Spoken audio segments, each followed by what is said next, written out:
Hi everyone, I'm Kieran de Wet and I'll be teaching this digital painting workshop. It's an online workshop brought to you by LCI Melbourne, and it's a great resource and tool to learn the basic skills you need for digital painting and illustration.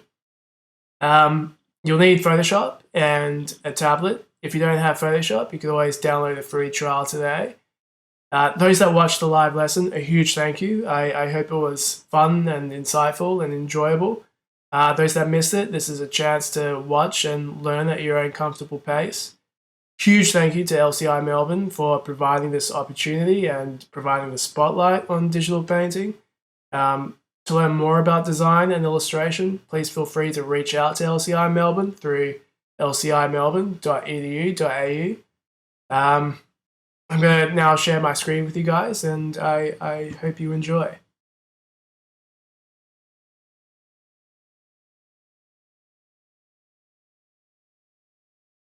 So, digital painting is a lot of fun, and it's once you start and once you practice more and more, it's very easy, and it'll become like you know it'll feel just as natural as doing like a traditional painting.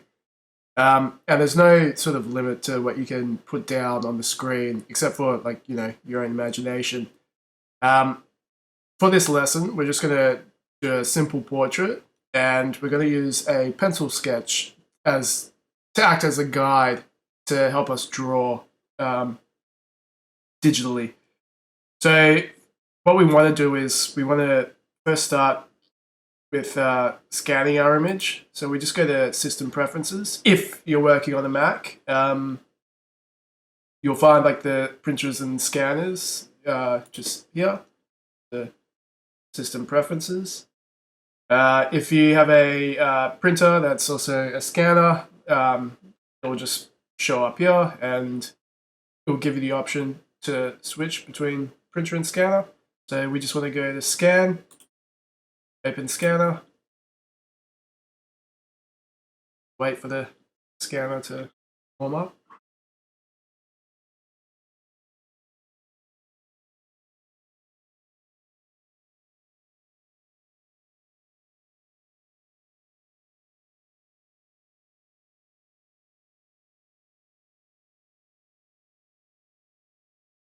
And now we have our image. So what we just want to do is draw a little rectangle.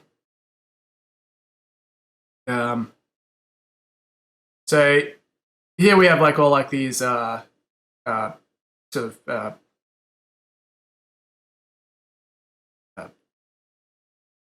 aspects for how to print. So we want to keep it scan mode, flatbed, keep color instead of black and white, but we are going to be lowering the saturation to make it seem black and white, but just keep it as color. For resolution, this is pretty important. So if you're like me and you're indecisive about whether the final size of the portrait's either going to be A4 or A3, A2, A1, I like to keep the resolution anywhere between 300 and 400, just so I have the option of either scaling the image, scaling like the pencil drawing, or like to whatever size as I'm working. And if I want like the option to actually keep like the pencil drawing inside like the final painting, like I have that option. For this exercise, let's just keep it at 300 just to keep the file size down. Now, as I change the pixels, the resolution, you can see like the pixels sort of increase and decrease accordingly. Anything below like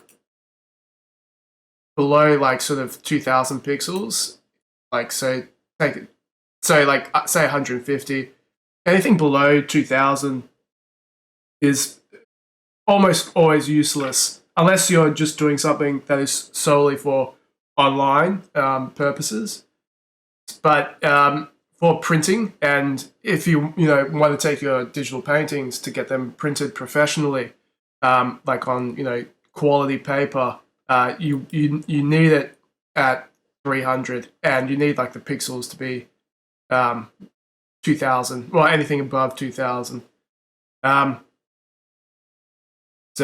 yeah, let's just keep it at 300. And we'll get back to this when we're actually working in Photoshop because this becomes very important.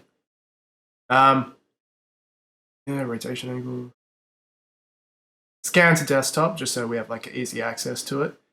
Name it workshop.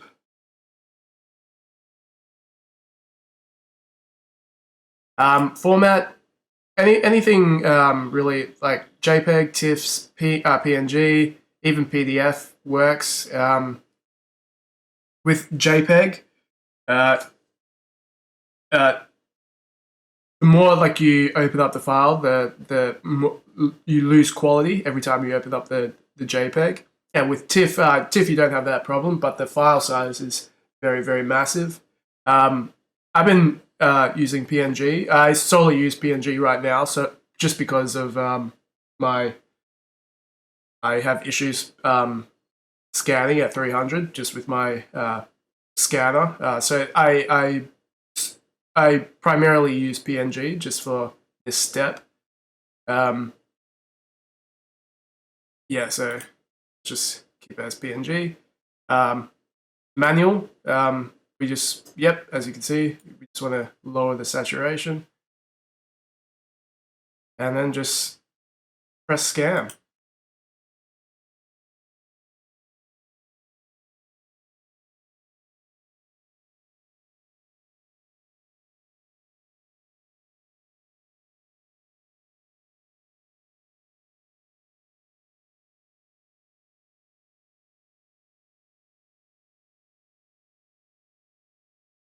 So if you saved it to the desktop, it will appear right here.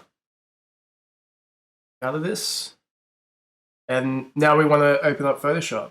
So we could just click and drag to the Photoshop icon.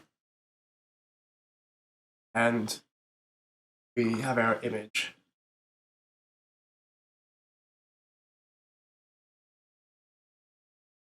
Now, with Photoshop, if it will probably automatically come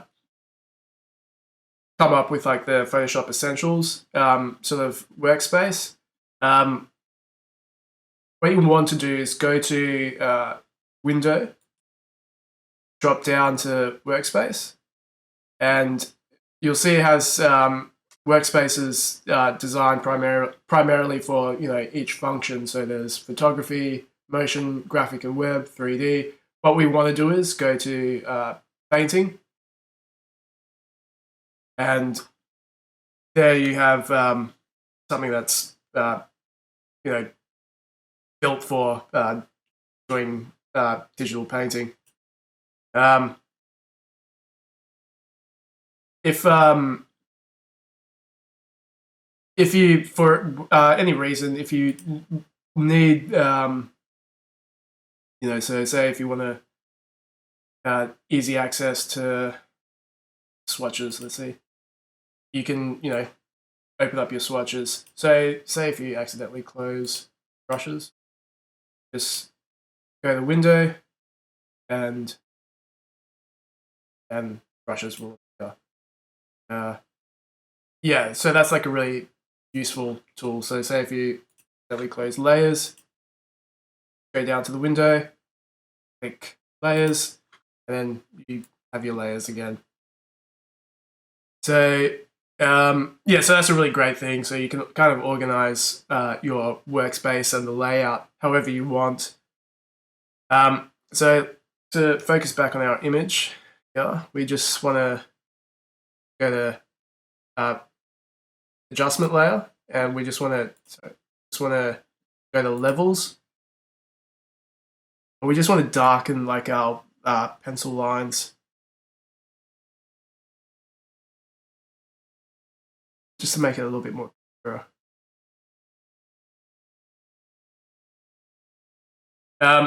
So for like this little project, the pencil lines and like the pencil drawing can be as detailed or as rough as you want them to be. Like the pencil drawing is really just a guide right now. So what we want to do is now merge like the levels into layer 1. So just merge down. You can do that by right-clicking and just, flatten the image.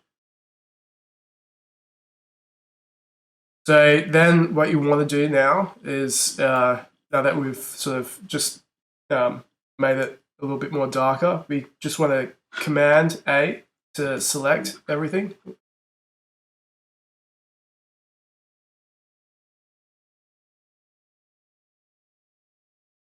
Command A to select everything. Or you could just draw a marquee, a rectangle box, and press Command C to copy. Or you can go to Edit and copy.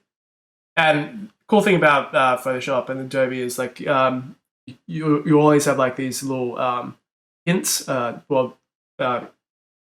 shortcuts, short keys to Command, tell you what to press on your keyboard. So, Command C. And now what we want to do is open up a new file. So go to File, New,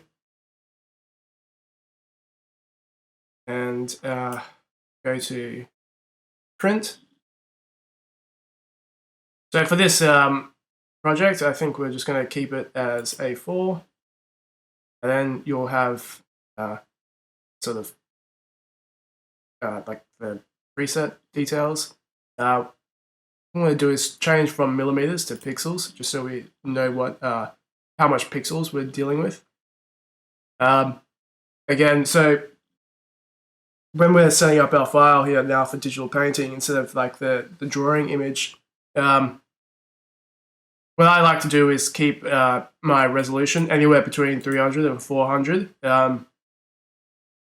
It allows me, again, to scale my painting file without losing quality. So say if as I'm painting, I decide to switch between, I decide to change it from A4 to A3, I will have to scale my painting, but it won't lose any resolution and quality.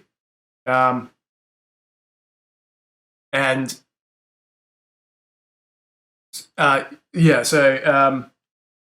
doing, again, anything with pixels, anything below 2000 is useless for printing. And the resolution, you want to that 300 dpi or pixels per inch, because it means it's print ready, and there should be no problem going to like the printer and getting it professionally printed. You want to keep the color mode at RGB, just because we're working right now in on the computer. But when you do go to print, it'll depending on like the printer. So some printers can print in RGB, and some printers will ask you to provide the file in RGB. It really kind of depends on what the printer asks for. But some printers will need you to convert to CMYK, but you can always do that later. So here with 8-bit, this really like depends on, this determines how many colors like you will have to play with and work with. So 8-bit or 16-bit, you never want to go to 32-bit. I think 32-bit's really used for photography, I think. So 8-bit gives you 16.8 million colors or something like that, and 16-bit gives you 28 trillion. Either's fine. Obviously 16-bit gives you more color, but there are pros and cons, mostly being that 16-bit it will make your file size a lot bigger. So kind of choose anything that you're quite comfortable with. The only thing is, I think if you do go to 8-bit and then you try and convert back to 16, and then like scale the image, I think you'll run into some problems. So I always like to choose 16-bit. But again, it's up to your preference. After that, like your file should be ready to create. Yeah. So now what we want to do is just command paste. Paste our image, pencil image. So just press Command V, and have your image. Or you can just go to Edit, drop down to Paste, and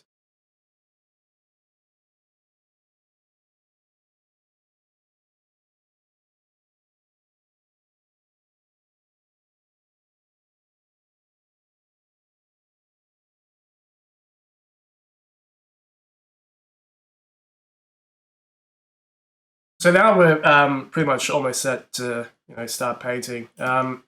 What we just want to do is organize our layers. So pencil.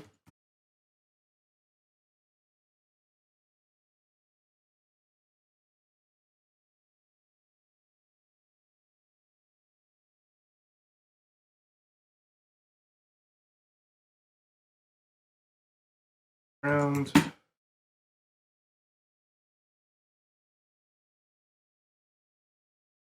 And to create a new layer, you just have to go to Create New Layer and call this layer Painting. Okay. So here we just want to go to the pencil layer and go to this little box here and click the drop down arrow. And we want to change the blending mode for the layer. So we want to change it to multiply. And the reason why we're going to do this is, I'll show you, is we want to change the background layer and the color to, well, we can change it to any color we want. So what we want to do is go down to, click on the background layer and then go to Edit, drop down to Fill, and go to Contents, Color, and now we have like a whole sort of list of colors that we can choose from. I'll change it to blue, and you can always change it whenever you want. Now we have like a nice little background that we can sort of juxtapose our painting with. Also really important, just now that we don't need to mess around with like the pencil layer or like the background, and you don't want to paint on either of these layers, a good trick is to just lock the layers. So just click on the layer that you want, and then just press lock. You can always unlock it just by clicking it, but that will stop you from accidentally painting on the layer that you don't want to paint on. And yes, now we want to just begin painting. Depending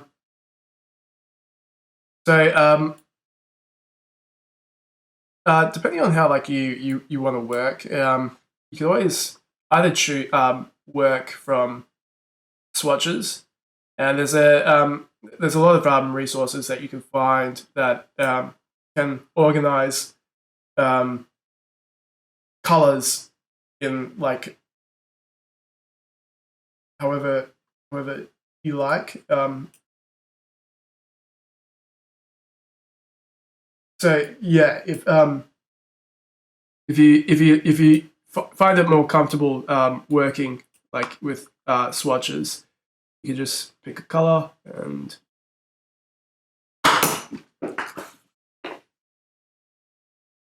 color, and then you can just start painting. But for this sort of exercise, we're just going to use the color navigator, like the color wheel, which is also just as helpful and useful. And you can always just, so say if you're in the green, you could just choose like the the color value from light to dark and to pure green. So for this, we just want to sort of choose our colors, Oh, I should point out. So for our the brush tool, we don't want to use the normal brush or the pencil, or this one is color replacement tool. What we want to do is use the mixer brush tool.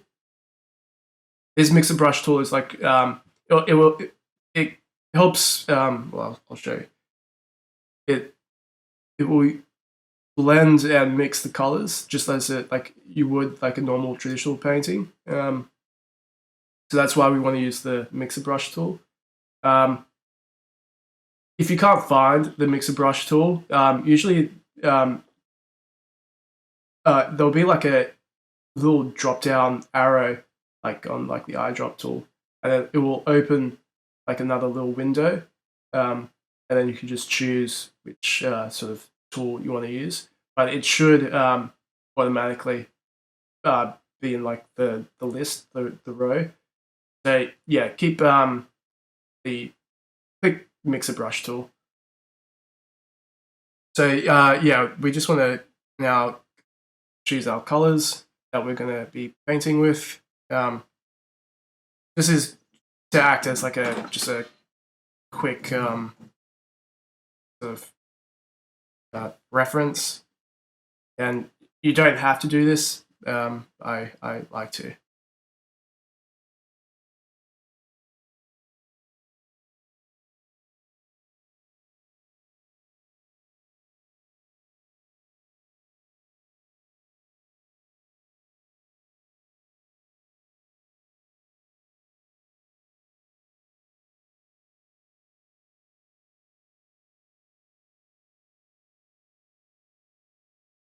Uh,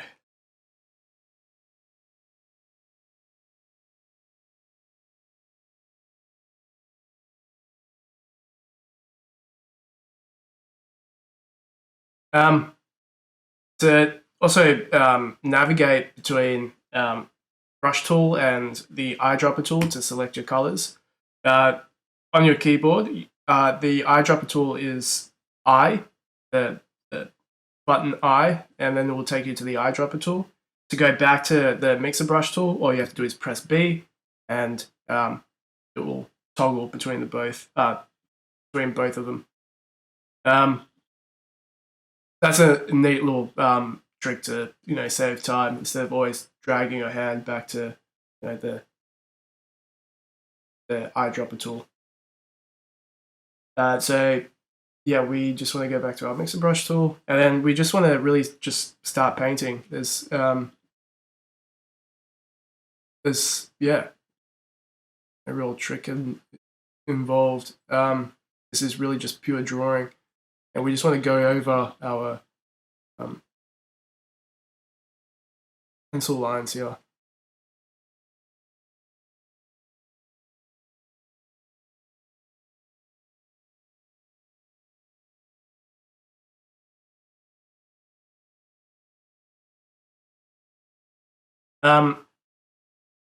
The cool thing with digital painting is, I guess, with traditional painting, if I can remember correctly, you like always want to either start with dark and mid-tones, which is kind of what I practice with. But there's really you can start with light tones or dark tones. There's no real there's no limit to, well, there's no order that you have to start with. You can start wherever, because you just paint over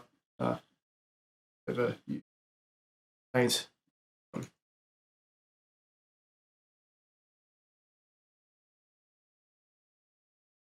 Okay, so this is also really important.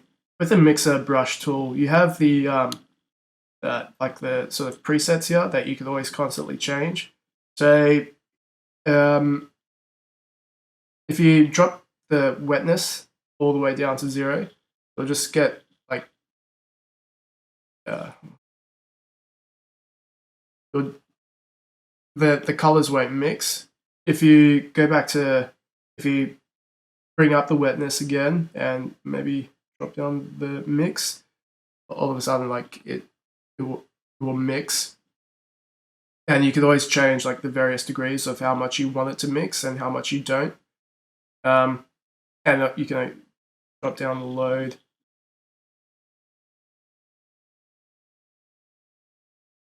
Like hardly anything, or even like the flow.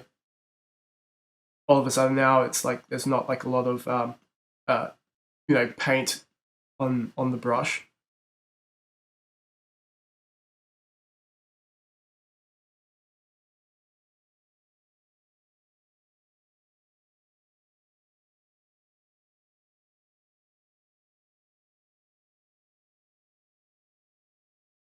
So Eyedropper Tool, press the color that you want, and go to the brush tool, B, and we just want to thin out.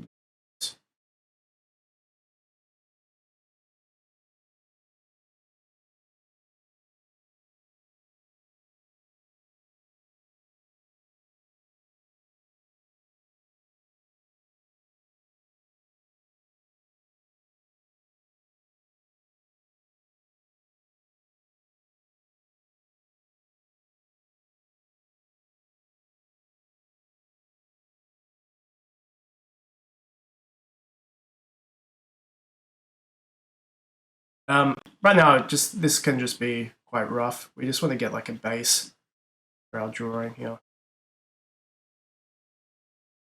Tremendous detail.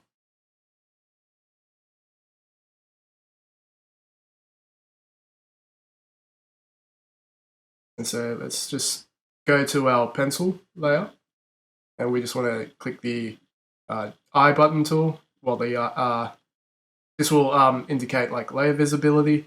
So we just want to click it. So now we can see like the painting so far without like the lines, the pencil lines.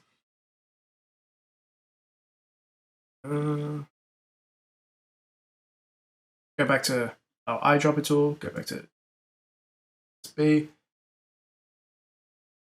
painting layer, and just carry on adding color, adding tone.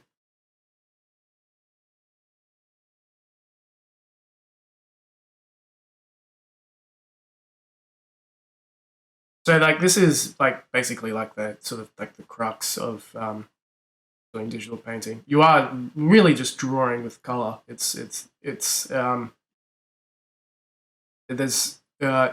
really quite easy.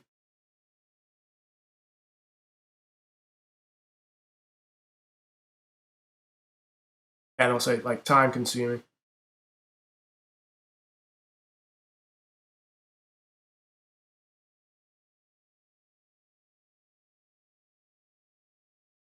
If you're undecided about like sort of color, sort of like like a color palette to use, a good practice is to use like a photo reference. So to determine your colors, in Unsplash is like a really unsplash.com is like a really helpful tool to help you decide like sort of a color tone, a color palette. Um, I use Unsplash a lot, especially if you're like trying to determine like a mood for like a drawing or a portrait.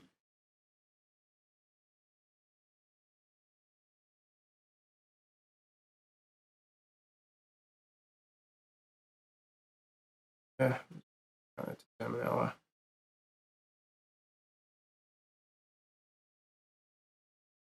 As you can see, I'm always constantly referring back to like the mix. Yeah,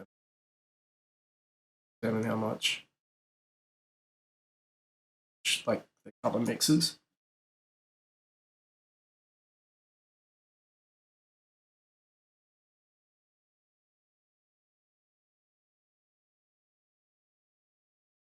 I'll say there's like a long list of brushes that you can always choose from. You can download some for free. There's a lot of resources available online where you can just um, download uh, brushes. Um, but the ones that Photoshop already provides are also quite helpful and useful, especially if you're just starting. Let's see. Also, a good practice is to constantly change up like the brush that you're using, just so like it creates different texture and it doesn't just look flat. But yeah, this a good one that I like to use is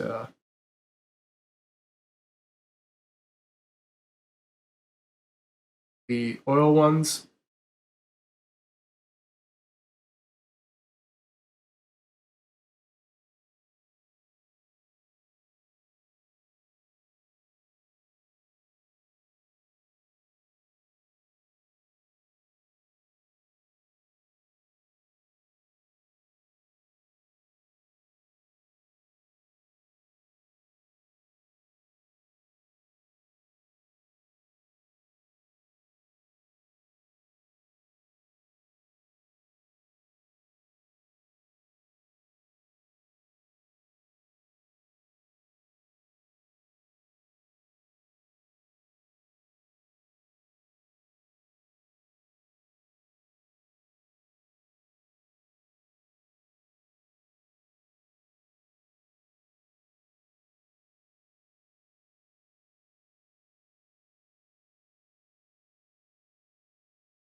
As you can kind of see, like not that it's like done, but it's coming together. Like see, like the eyes, the cheeks,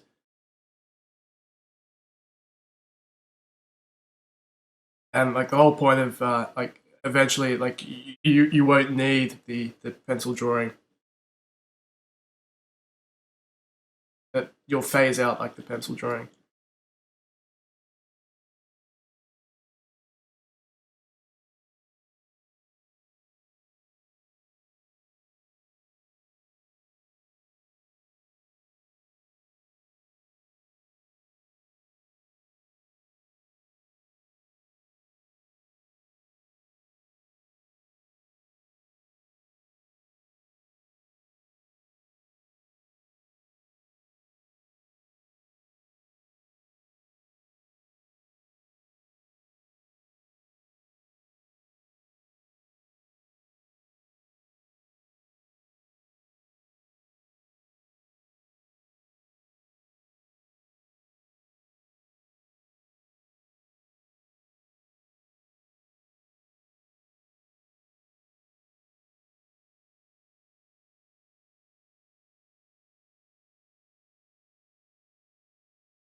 I'm kind of sort of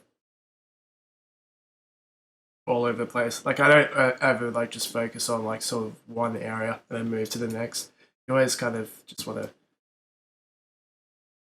to move to different parts.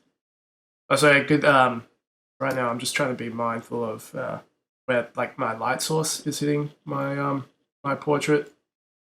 So I think light source is kind of hitting here. So add the values of like the light.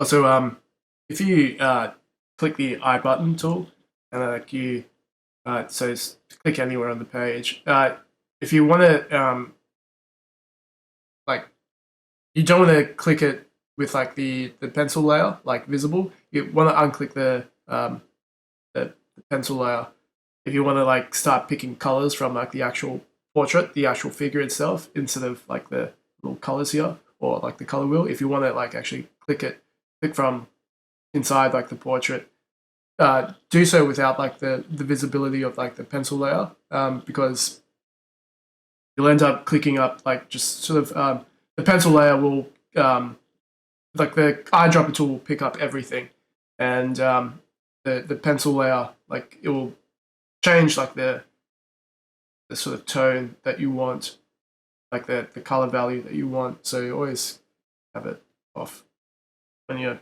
picking from the actual portrait piece itself. And eventually, like you will, once you have like all like the the color values all determined and like the tone, you'll probably refer less to the color wheel and like the little swatches that you painted here, and more you'll pick color from the actual portrait itself. But more on that later. Just want to determine everything.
As I changed my brush.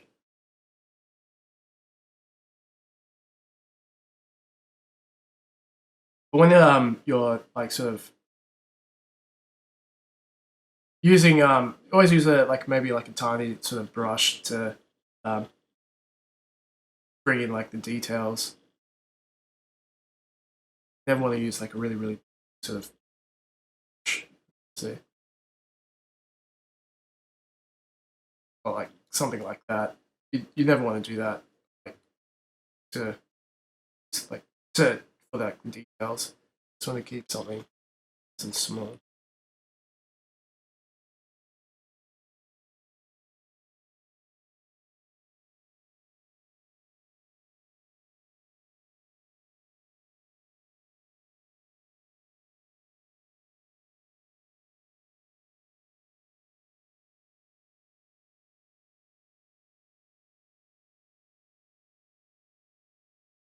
To zoom in, just press Z, and if you zoom, drag your pen to the right, you'll zoom in. Drag it to the left, and you'll zoom out. That's a really helpful sort of shortcut. Press Z, and you can sort of zoom in and out. Now we just want to sort of pick a dark color. So I've determined that I'm using like blue as my sort of dark my shade, my dark tone. So we just want to go there. Now we just want to add in some, go over the details. Portrait. So if you just go there, pencil, toggle, click the visibility. Just now we just want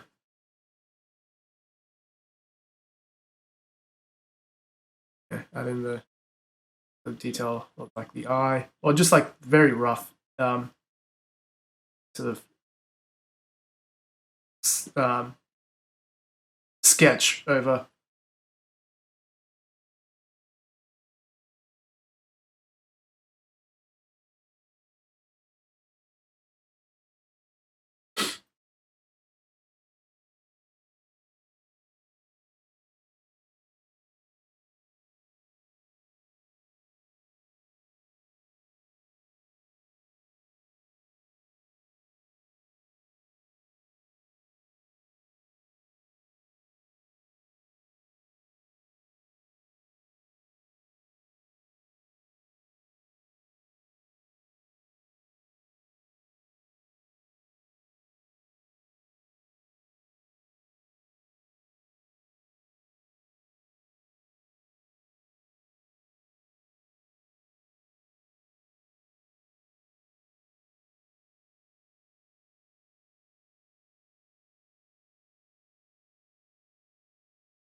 Right now I'm just trying to find a brush that I like.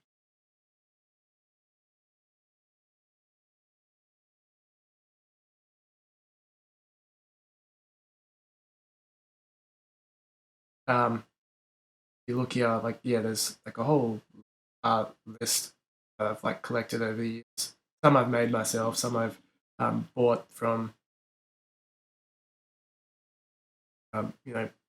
websites and stuff.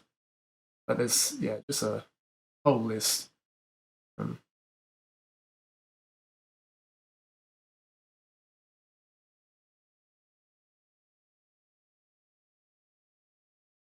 this is one of my favorite brushes. I think I can't. I can't actually remember where I got it from.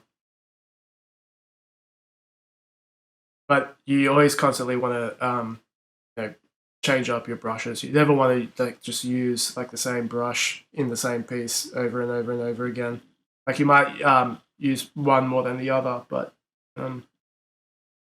use one like more than others, but you never just want to keep with like the same brush.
do apologize if like I just go quiet. Like it is really just drawing, and hardly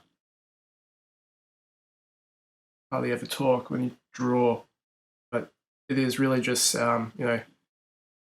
drawing with color. Like you're just applying, building up sort of color layer, like your colors to create tone and to assemble image.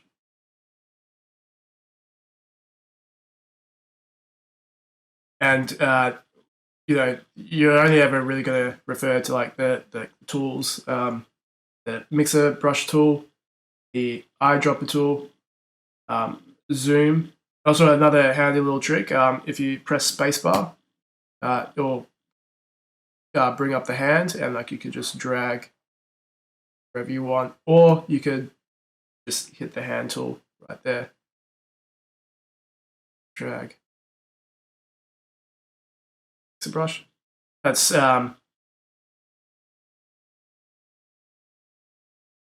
really like,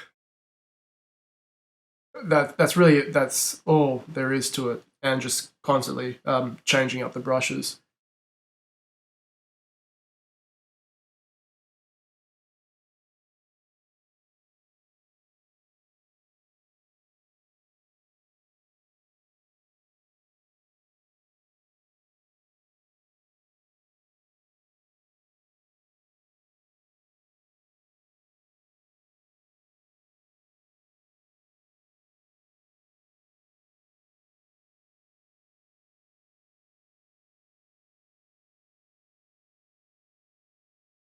I think I got this this is one of my favorite brushes. I think it was from I think artist Vlad Rodriguez. Gave like a whole free sort of I think this is going back like 2 years ago. He gave like a bunch of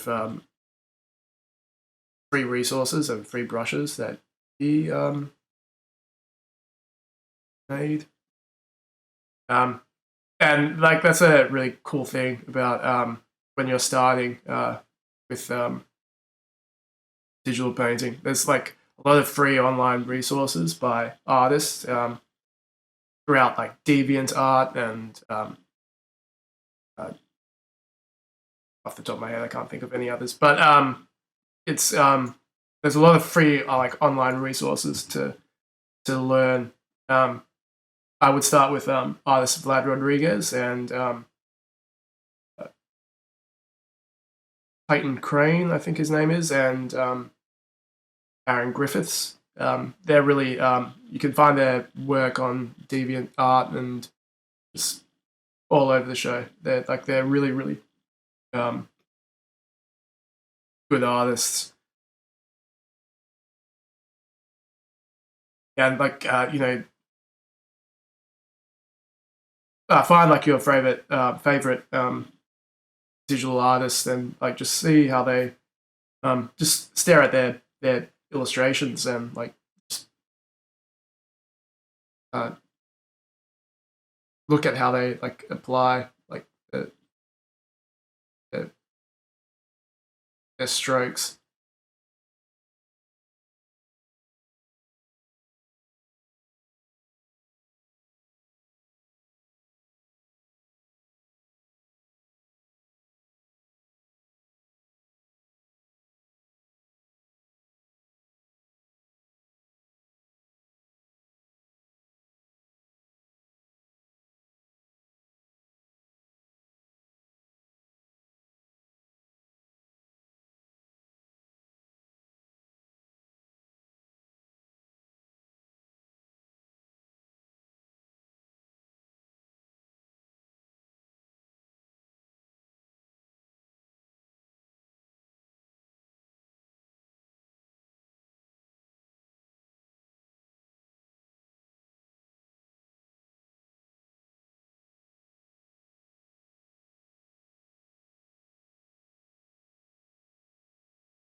Again, you always want to refer back to wet, load, mix, because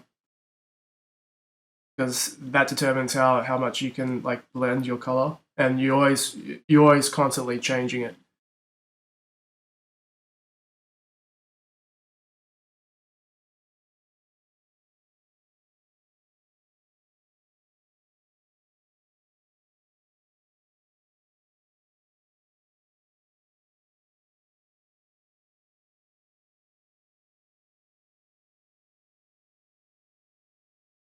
And to change like the size of the brush, you can always do it that way, or you could just on your keypad just hit like the bracket tool, the bracket. So if you want to go small, you obviously hit the left one. If you want to go big, you hit the right. Yeah.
Keep in mind, there's no like sort of right way or wrong way to like approach a digital painting. Always just kind of go by what makes you feel confident.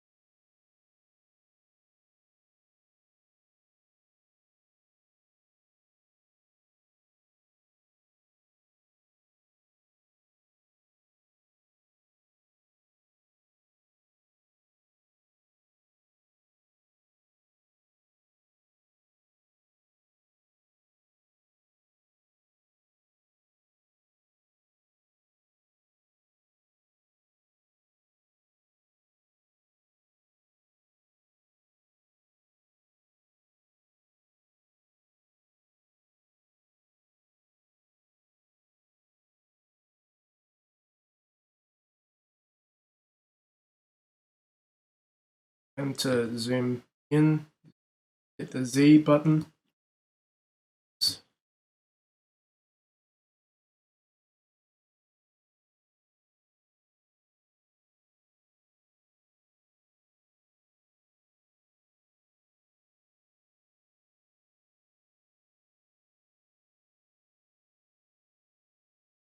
Now I want to drop like the mix just because I want it like a darker tone.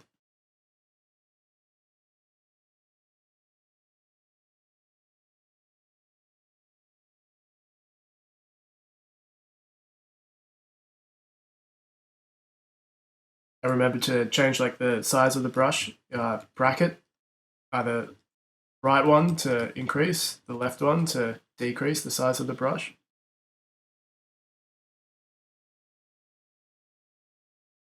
You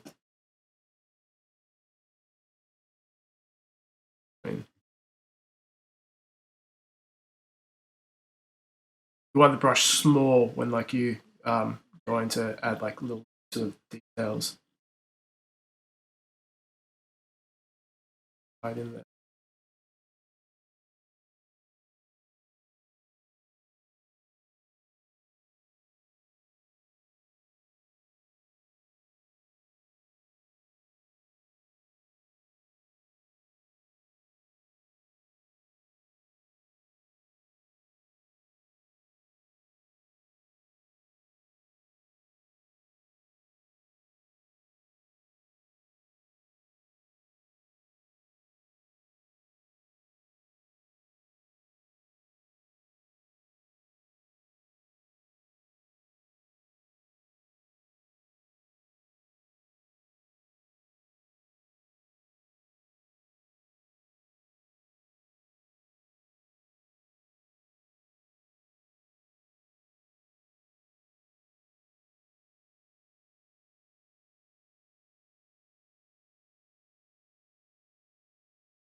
Choosing a brush, like sometimes it can be like sort of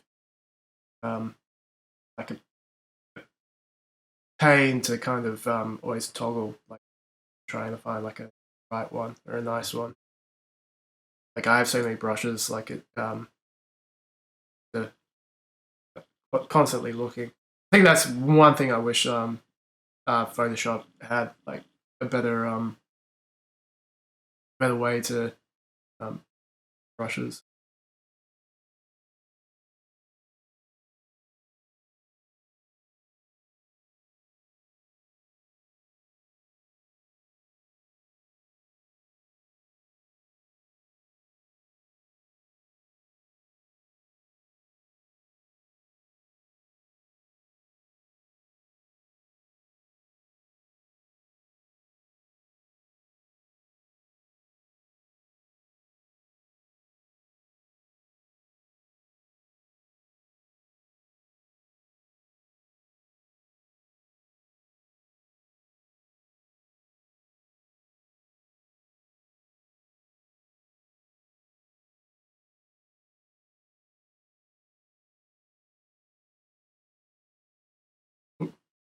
sometimes Photoshop will for some reason it will automatically like maybe switch between the brush and the mixer brush. Just always just back mixer.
This stage, like we've got like our values like pretty much set. What we want to do is now just what we can do at this stage is make a copy of our layer, and you can do that by clicking on it and dragging it to the uh, layer button where it says like the plus in it, and just drag it, and then it'll make like a new layer, as you can see, painting copy. And what we want to do is just change the blending mode to multiply, and this will darken like the values. And then what we want to do is just go to slide over to the opacity, and it'll come up with like a little hand and like an arrow.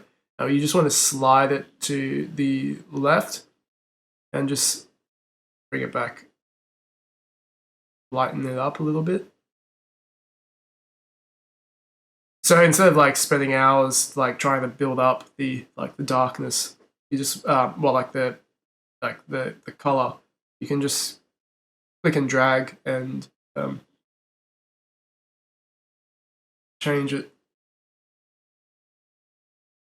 And then to now what you want to do is merge like the painting, like the copy, like the multiply painting copy, and like the actual painting. And you can just do that by right click and merge down, and then it's back to one layer. You never want to merge flatten the image. You just want to you just press merge down.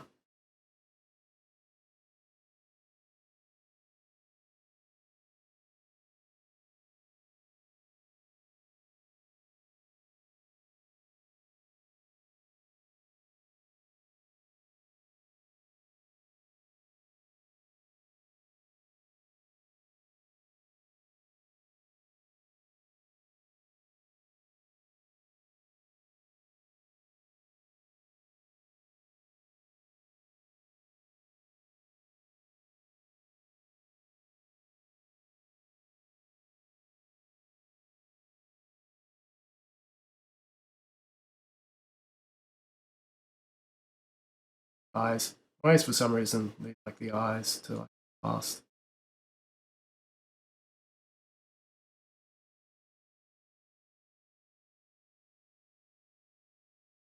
I feel like the eyes, like you never just want to like go to like completely white. You just want to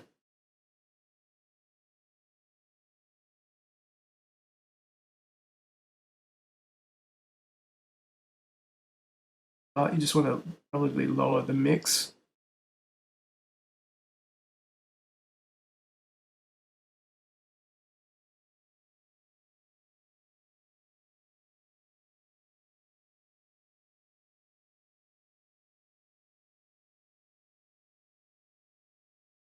Constantly.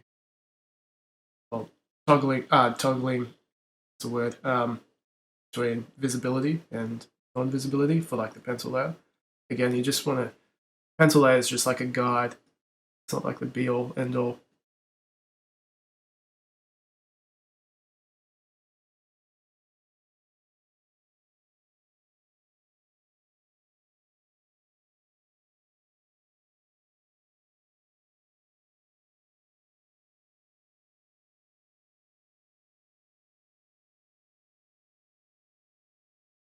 Down the wetness here.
Blending.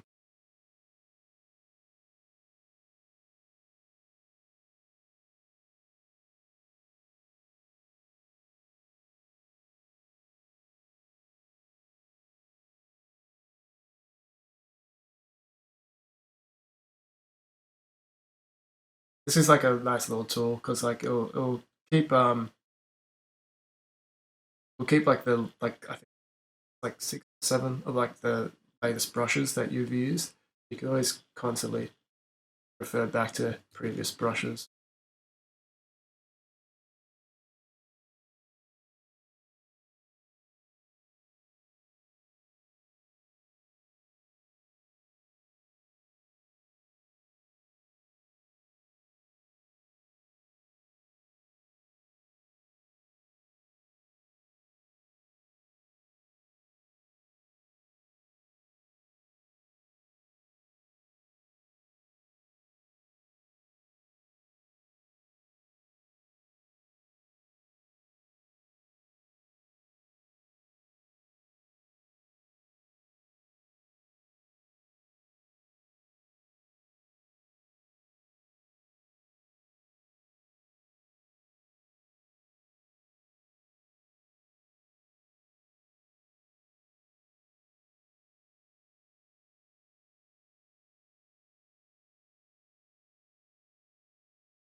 As you can see, like we've got like enough tone now in in our actual portrait that we kind of we can still refer to like the color wheel and like the little swatches that we made earlier, but now we could just kind of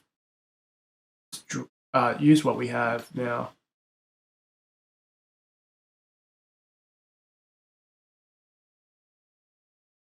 And because we have like now like enough information of on the portrait itself that we kind of don't really need to refer to the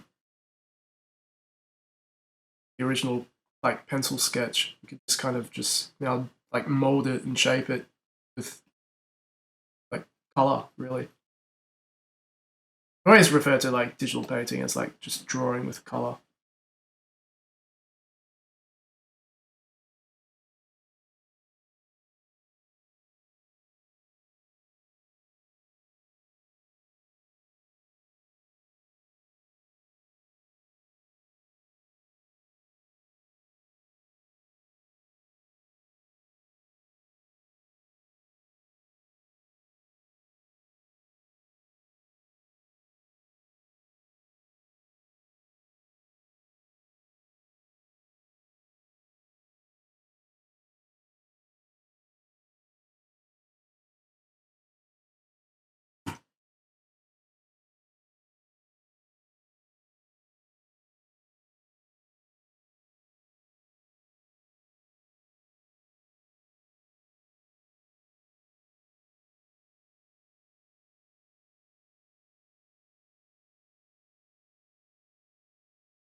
use the hand tool, just remember to press spacebar, then drag it and down.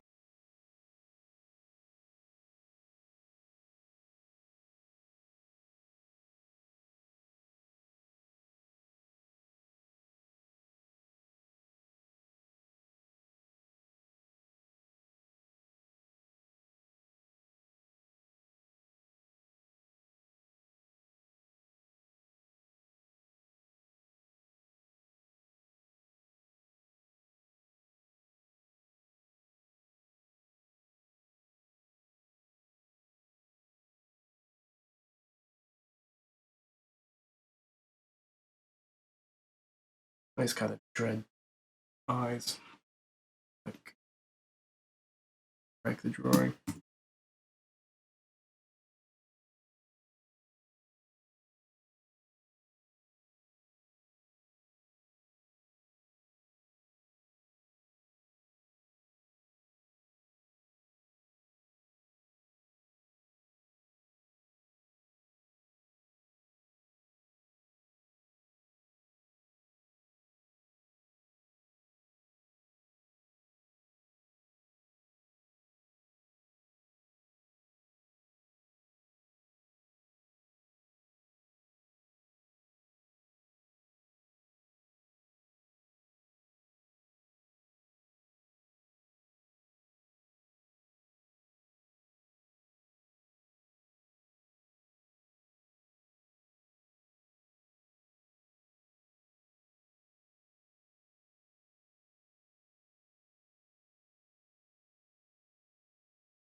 Good to like just to practice, always like that I used to do. Well, I still do actually because I like films. I like drawing from films.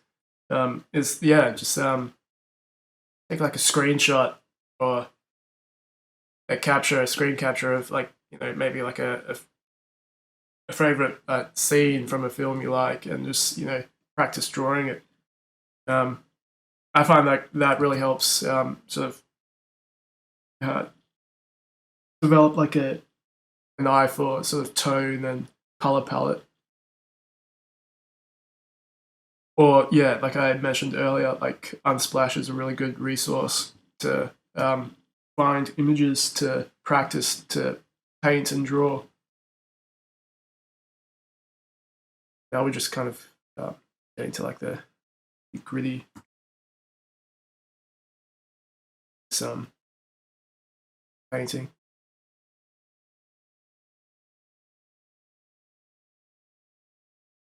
But once you know practicing is like the you know like, like the best teacher. You're not gonna have like a right off the gate know what sort of brushes to use. And like I said, like there's so much online resources and uh, avenues that you can websites you can purchase or download you know awesome brushes that kind of give you like the effects that you want. But this oil brush and this like bristle, I say correctly, is really nice in creating that or simulating that like sort of painted like actual painting texture.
Also, a really cool, neat little trick is if you press R on the keyboard, it'll give you the rotating tool, and you can just sort of say image. If you press Shift, it will rotate like according to the sort of compass evenly. I like to do. I really like using the rotate tool just because it you can sort of see if everything sort of is symmetrical. Everything sort of is where it's supposed to be. To go back, just press the R button again on the keypad and just hold down Shift and take you back to the upright position.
cleaning up a bit.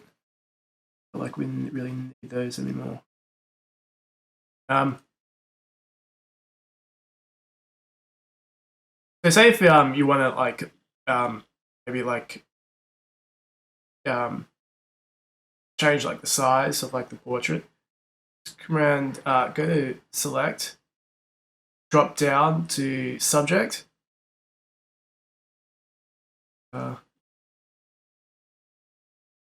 Wait for it to load, selecting subjects, then go to edit, free transform, and depending on what Photoshop you're using, like if you're using like the latest Photoshop, you could just click it and drag it without having to hold down Shift, and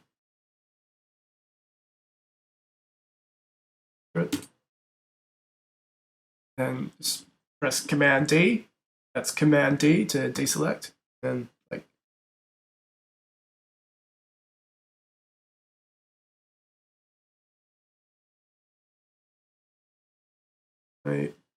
if you want to change it, you just go back to just Command Z, undo. That's kind of like the cool thing with digitally painting. Like you don't need to spend like hours trying to fix up a mistake. You could just Command Z. Sorry, and yeah, it just goes back to how it was.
So for the eraser tool, just press just press E, or you could just click on it. Instead of having like a hard sort of edge, like the default brush, like instead of having something like that, where it's just like the erase line is like so razor edge, you probably just want to have like a brush that has like a sort of texture to it, just because it creates like a like you don't want it to be too like cold and like razor edge. You want it to have like a bit of a like a mistake to it, so it's not just sort of razor cold. And I like doing that just because it again it creates that illusion of you want it to look closely. You want it to resemble like an actual painting. And if you look at zoom in at like an actual painting, it's not all there are. You will find like sort of not mistakes, but imperfections.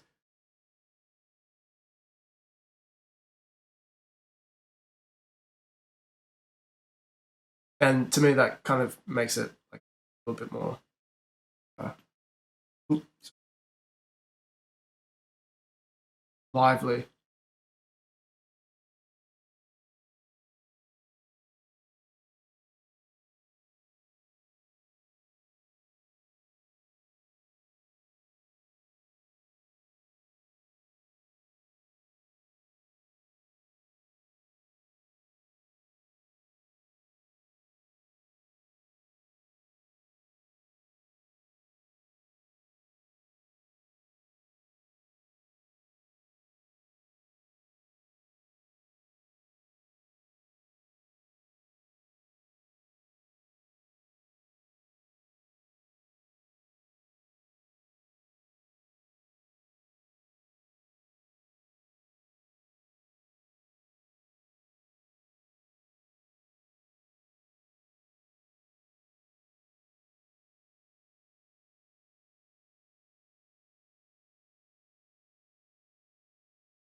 Um,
add in highlights here in the eye.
You get quite sort of gigantic. Just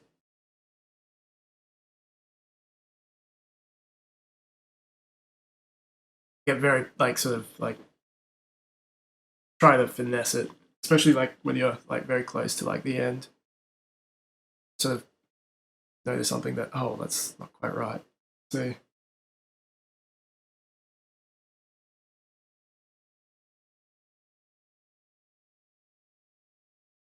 painting is kind of never finished.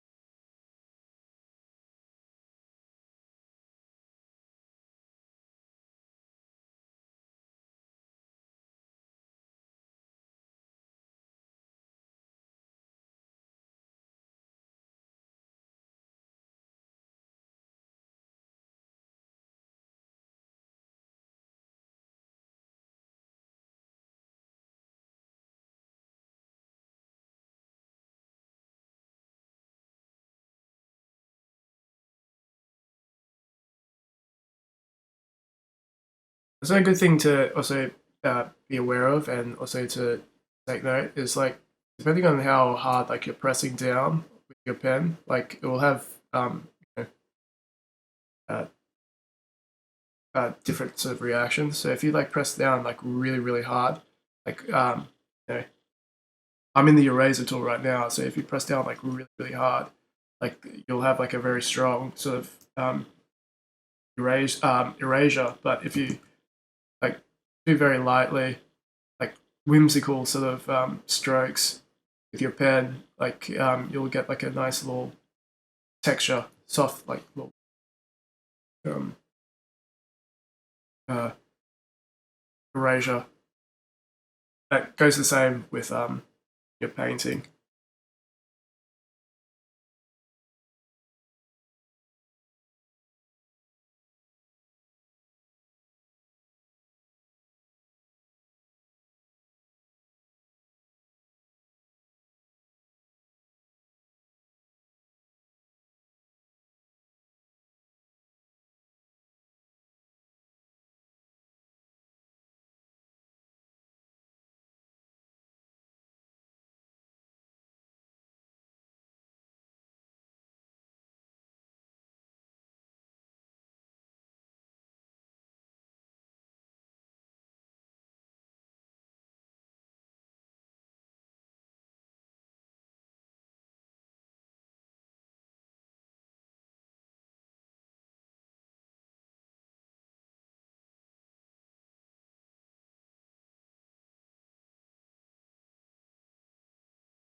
Doing like a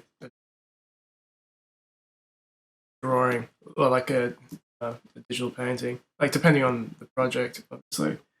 But you can work on something and find 9 hours have gone by. Like it can be sometimes time consuming, but it's relatively quicker than doing traditional painting.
down this and the mix.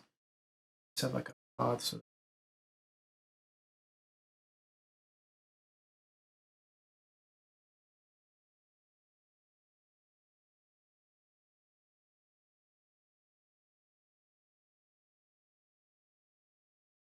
As you can see, like really, it switches to dry heavy load.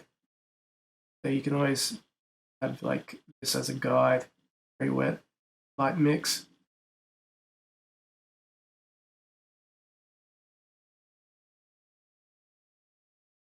But I like to put custom.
Sometimes it takes a little while to get things right.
All right, so say if like that's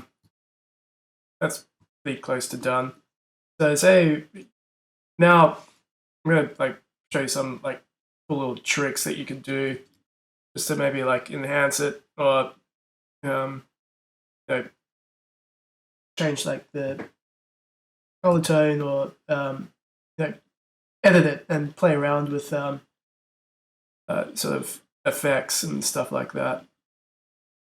So what you want to do is uh, first make a copy of the painting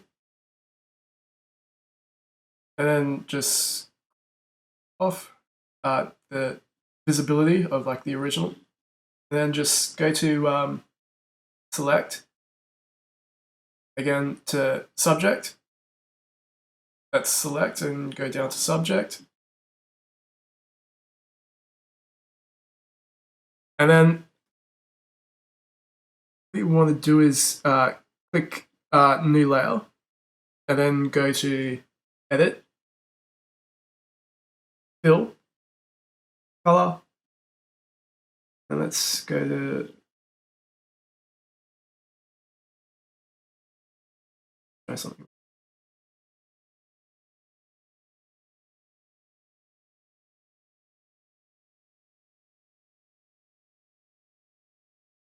And kind of play around with the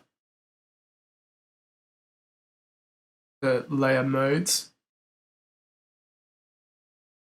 Illusion. Let's see what it's like. If you wanted, to add like little cool sort of effects, so I don't know, drawing someone with lightning coming out of their eyes or something like it's a nice little trick.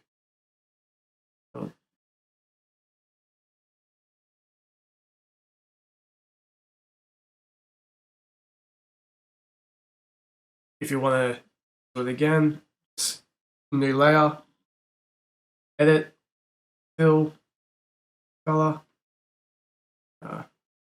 try blue.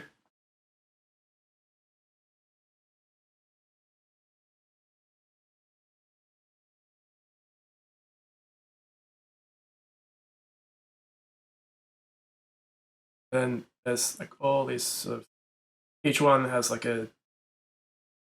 it depends on, as well, like what sort of color you use. But yeah, that's all like tricks.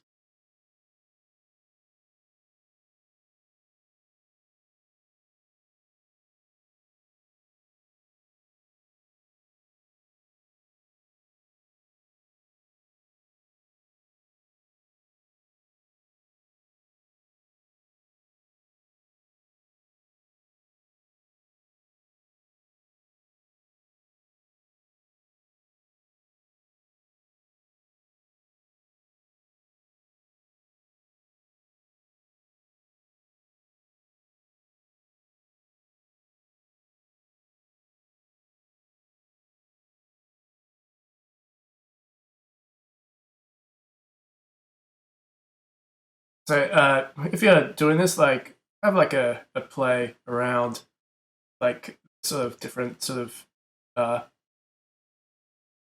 uh, lighting effects and sort of layer modes that you could use. Sometimes when I do this, like I like to make a copy of the actual painting and then also just do it, change the layer mode. It's kind of vibes and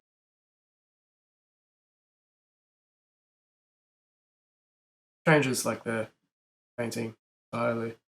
Okay.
If you ever just want to discard like a layer, delete it, just go to delete.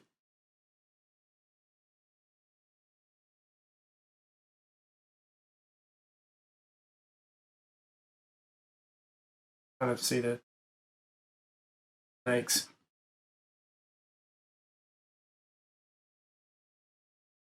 Um,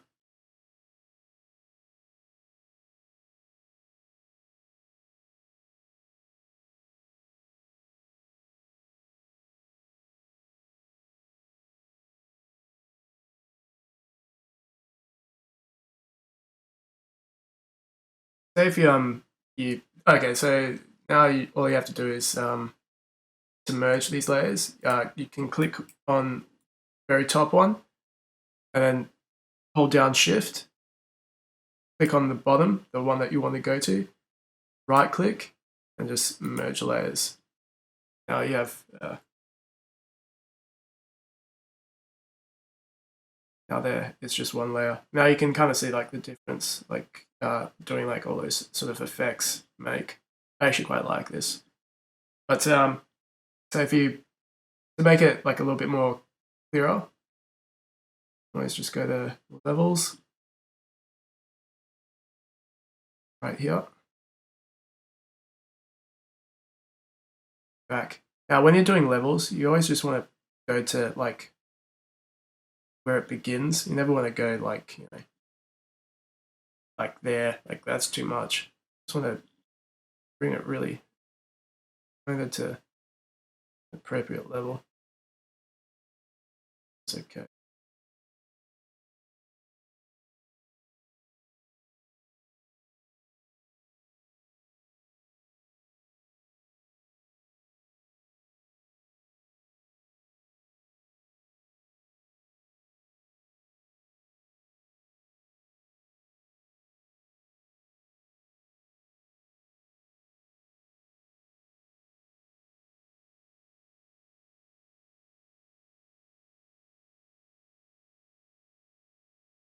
Now we can kind of at this point, like we don't need the pencil layer anymore. You want to keep it there just as a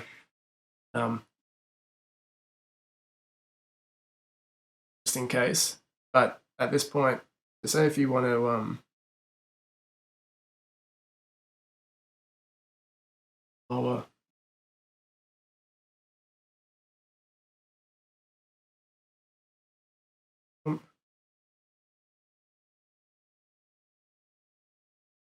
scale like down. As you see, I've like highlighted both of them, so like both of these layers are active, and I can scale both layers.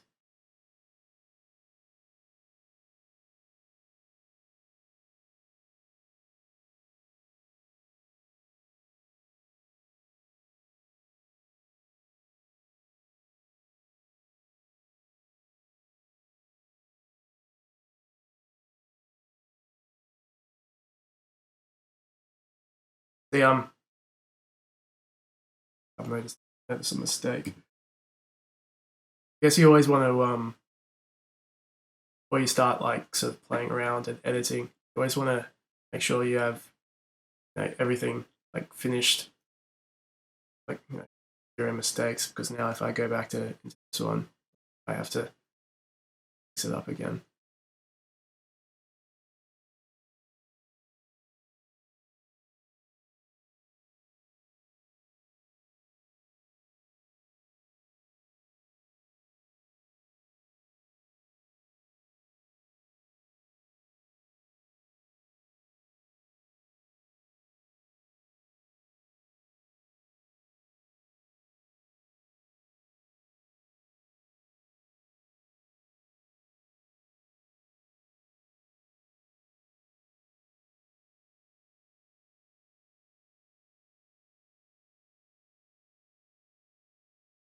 Um, so a neat little like trick you can do. I'll say go into camera raw filter,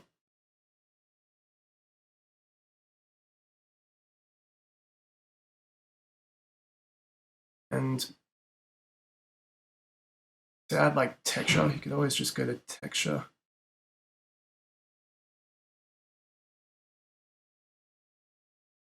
Never want to go like overboard. You want to maybe nice.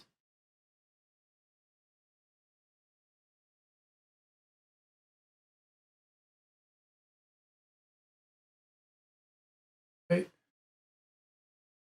And that just gives it a bit more some texture to like each stroke.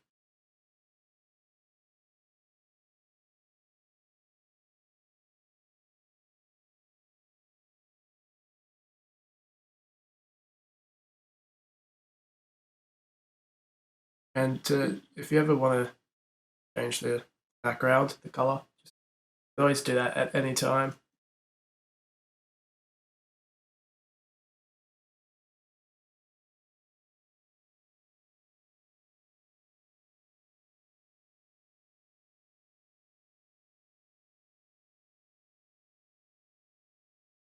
And if you want to again play around with,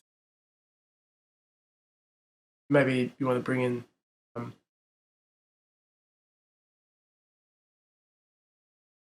gradient tools and maybe play around with the color using gradients, you could always just go to gradient tool,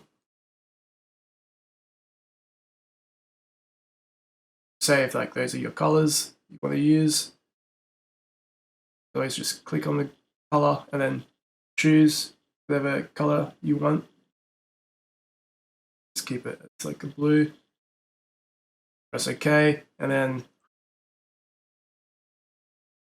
I like to, like when I use like the gradient tool to play around with like the lighting and stuff like that, always keep in mind where your light source is, or where it's like coming from. So obviously you put like the lighter one at the top, and then you bring it back down.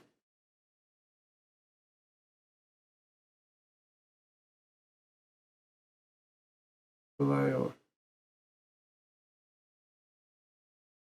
or it's always keep in mind you have to make a new layer. You don't you can always like press undo if you make a mistake, Command Z, but you always want to keep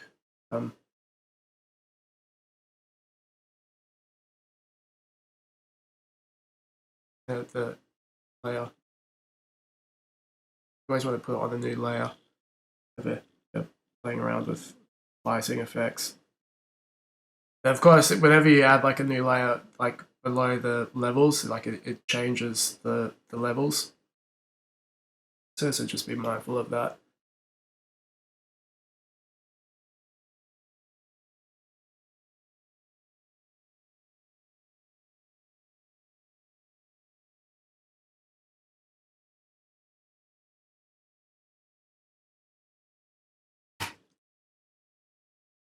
Always like find, at least in my like estimate, like never quite happy with the outcome of a drawing. Constantly finding things that I should have like fixed that. Especially after, you never want to be in that position once you've gone to the printer.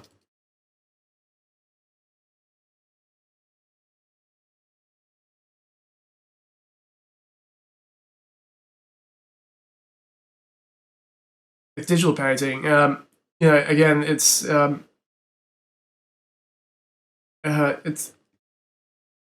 people are like adverse to digital painting, it's well, like it's a fun little tool to. It's like a different medium, but and no medium's better than like another. Um, I think most creators or artists, I think they should be as versatile in as many mediums as they could possibly be. To me, there's no reason why an illustrator or like a painter shouldn't use a tablet and Photoshop or Corel Painter or Procreate to draw. And there's like a lot of uses that you could apply to digital painting. So if you want to determine like your color values before you start like a traditional painting, you plug in the tablet and just draw,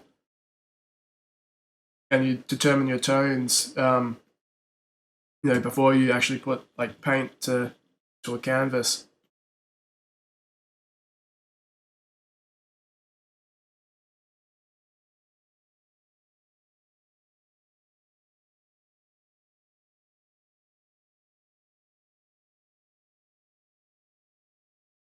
What you could also do is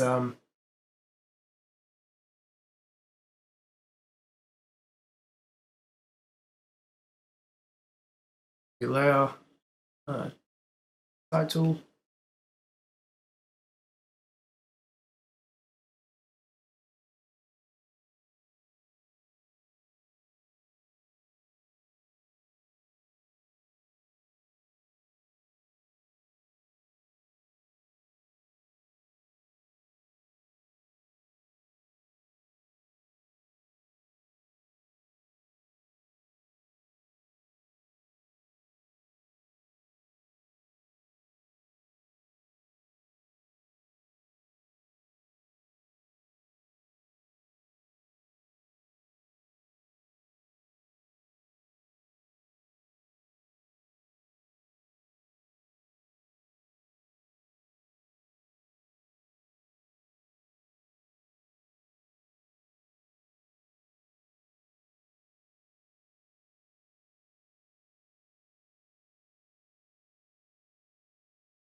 Okay, always make a poster like just like on the fly and type and like that.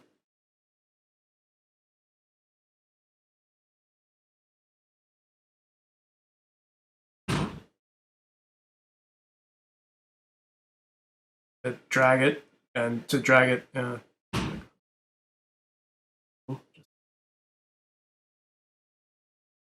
always use like as like a guide, like the rulers. And if you want like the rulers, like all you have to do is go to View, turn off the rulers, turn on the rulers.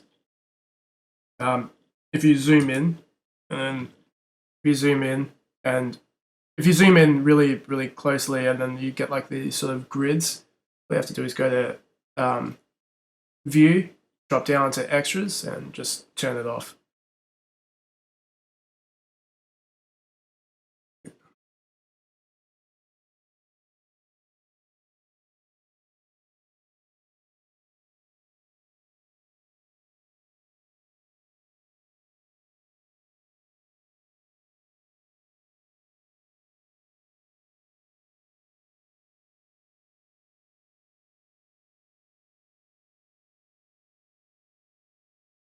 For this, I'm going to drop down, merge down. So this will just merge it down to like the layer that's beneath it. Yeah.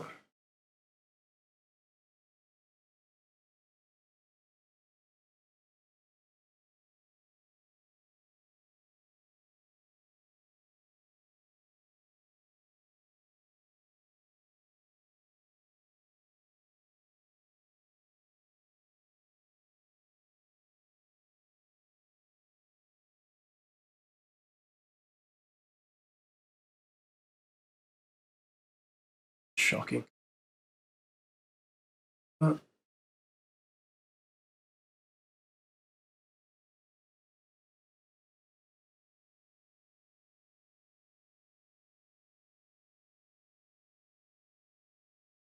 Again, I'm being pedantic here, but yeah, that's like in a nutshell, like what you can do, um, to digital paint and to start digital painting. All it takes is like just a little bit of practice and getting used to the feeling of drawing with like a digitally with like a pen and like a smooth surface. Um, what else? Also to make like a new brush. Um, so say if you go to File, New, and make a new brush. Let's just bring up the resolution to maybe 400. Make a new brush. All you have to do is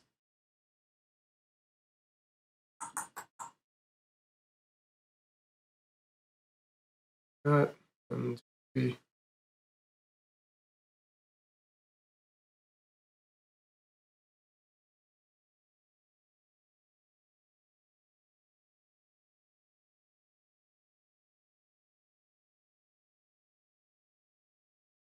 have to do is go to edit, find pattern.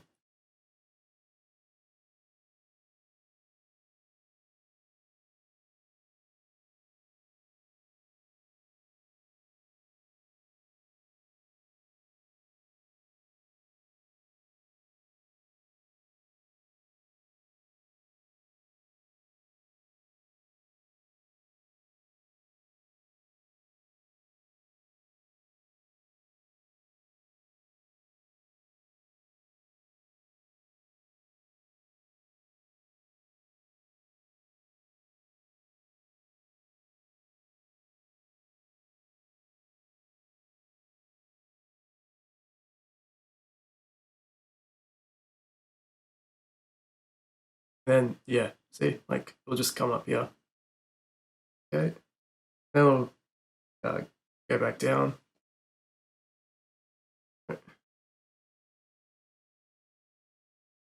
And yeah, you have like a brand new sort of brush.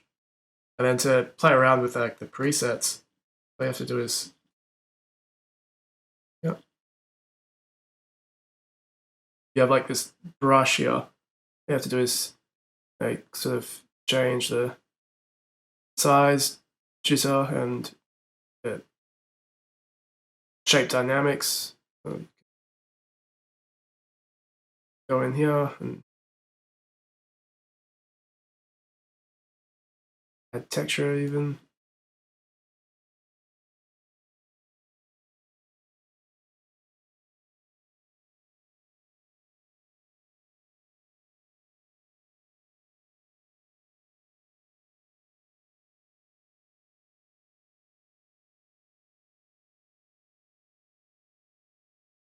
Yeah, there's all sort of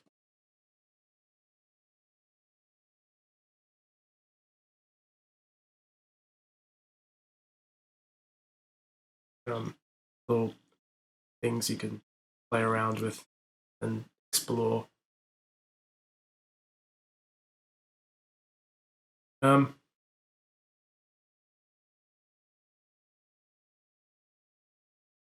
Also, to maybe you want to add like some sort of texture to the background.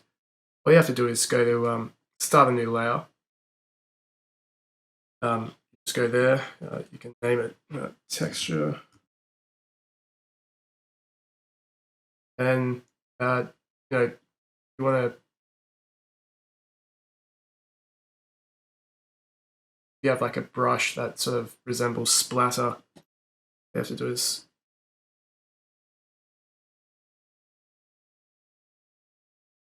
it's like a nice little.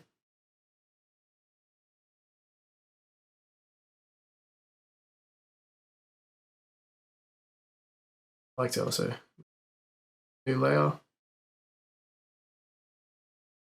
on top of everything.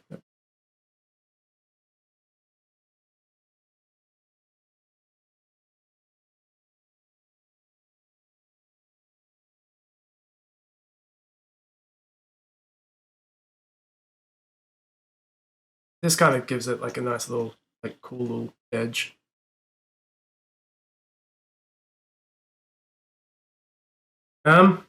That's really kind of it for like the digital painting side. To say if you want to now like save it, if you also go to image size, you'll have like all the this file would be print ready. Like it's at 300 resolution.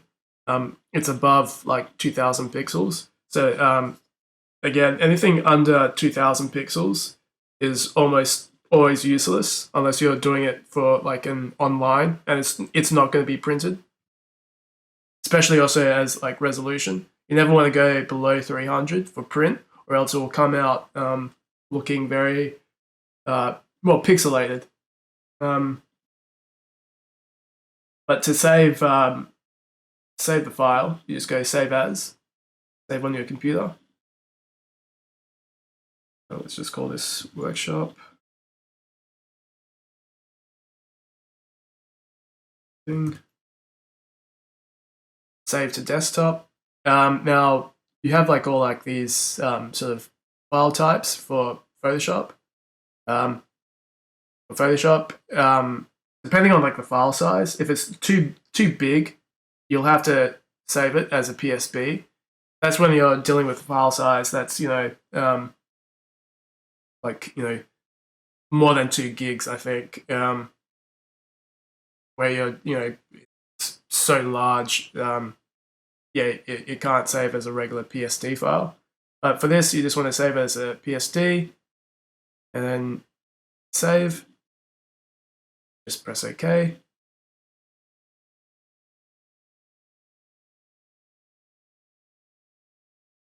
Saving. Yeah, now it's saved. Now maybe you want to also save it as a TIFF or a JPEG. Again, with JPEGs, every time like you open it up, like the JPEG will lose its quality. When I go to the printers, especially like a professional printer, who's going to print it on like quality paper that's usually reserved for artworks that are reprinted for like galleries. Like it's nice, really high grade, high end sort of paper. I prefer to save as a TIFF file. Press save. Image compression, just usually everything. Photoshop, will figure this stuff out. I have no idea what this stuff means, but press OK. Bleeding layers will increase file size. Oh, actually, I apologize. I should mention. So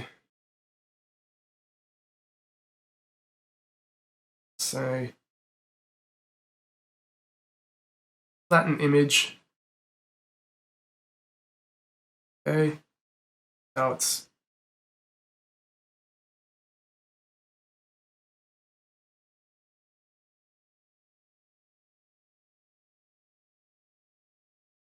image. Discard layers. Okay. So now this is now like the final image. So say if you want to just go to computer, you want to save a copy. You don't want to want to print ready file. Save as a TIFF. And save. Okay. Now back to our desktop. We'll see there's like you have two files here. To see like the size, it's only 14.1 megabytes, so that's that's really good. And you see like the SD file, 89.1 megabytes, so that's it's like a good size. It's not too big, obviously. Well, it is only A4, but that's like the sort of difference. And for JPEGs,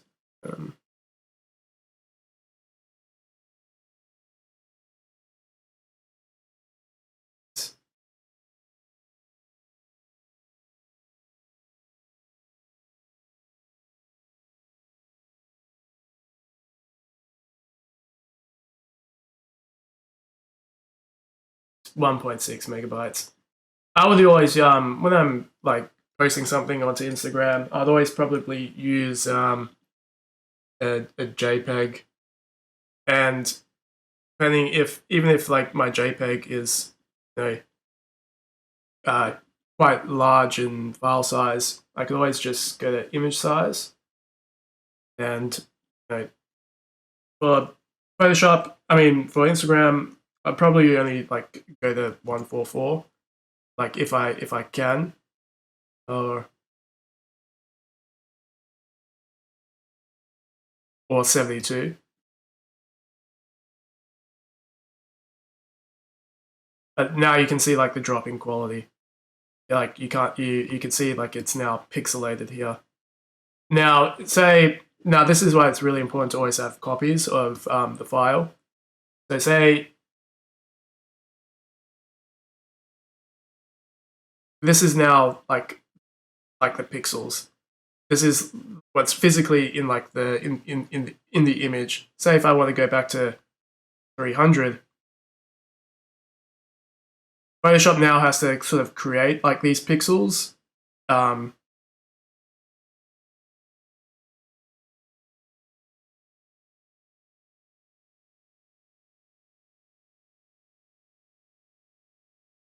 Loading.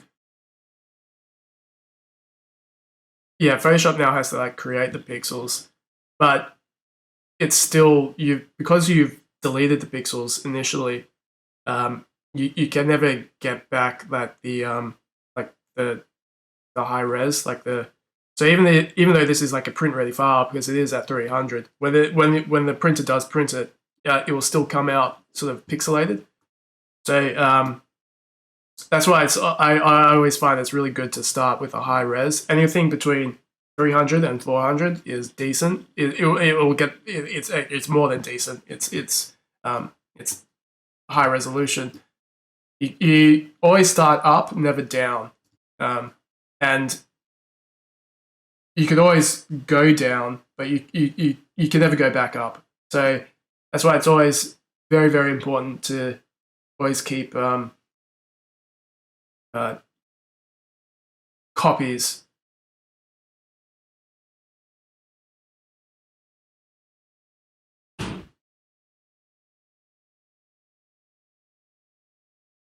of your files.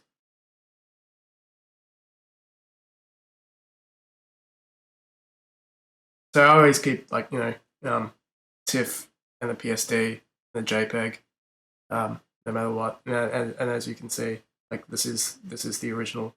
I still have all my layers.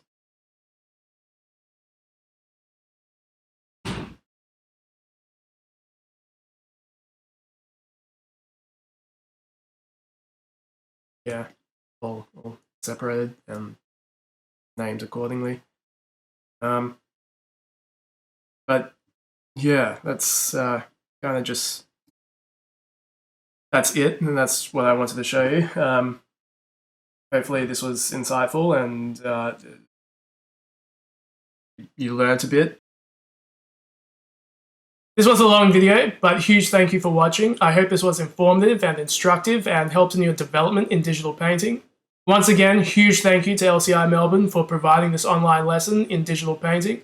To learn more about design, please reach out to LCI Melbourne at lcimelbourne.edu.au.